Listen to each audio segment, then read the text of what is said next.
This week on Country Music Junkies, I'm so pleased to be joined by Jade Naraine. She's a country music up-and-comer, and we're so pleased to have her on the phone. Jade, how are you doing?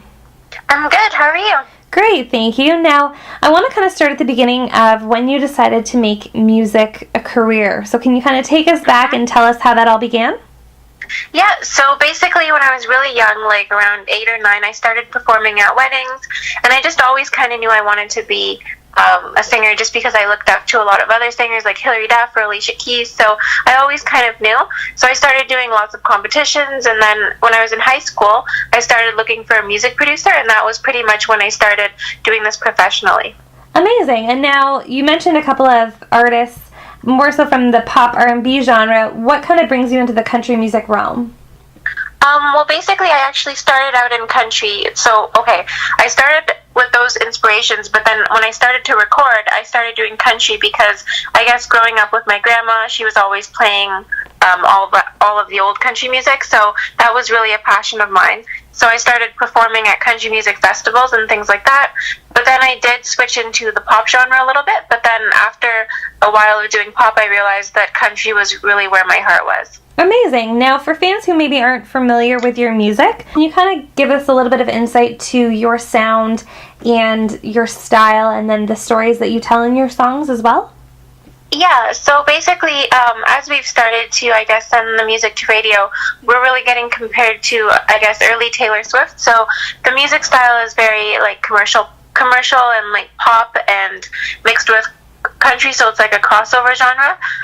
We try to make it very unique and modern, and the type of stories that I tell are usually just what I've experienced in my life, like lessons that I can pass on to other people, because I've been through quite a bit, so I think when I put it into songs, it can kind of help inspire and kind of help young people kind of not make the same mistakes that I did. Of course. Well, that's really great. Now, in terms of your performance schedule and that sort of thing, if fans want to check you out in a live show, what sort of thing can they expect from a live Jade Naraine show?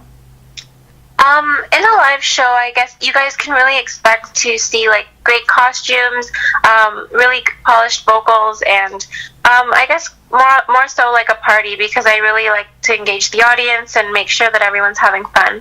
Amazing. Now, if fans want to check out your music, where can they go?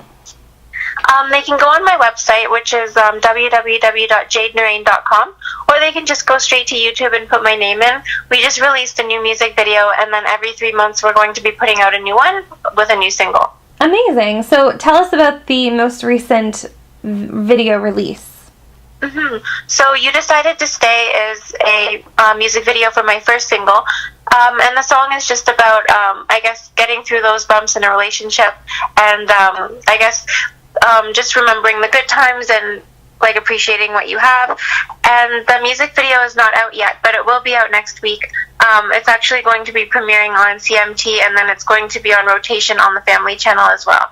Amazing. Super, super cool. Be sure to check it out on the Family Channel and on CMT, and be sure to head to jadenaraine.com to check out more about Jade. Now, Jade, how are you with social media? Can fans connect with you on there as well? Yep, I'm always on there, so Instagram, Twitter, and Facebook. Amazing. And it's all at Jade Naraine. Amazing. Keep it simple. That sounds great. Again, head to jadenaraine.com. Jade, thank you so much, and best of luck with the release of that single and video on CMT and the Family Channel. Thank you so much for having me.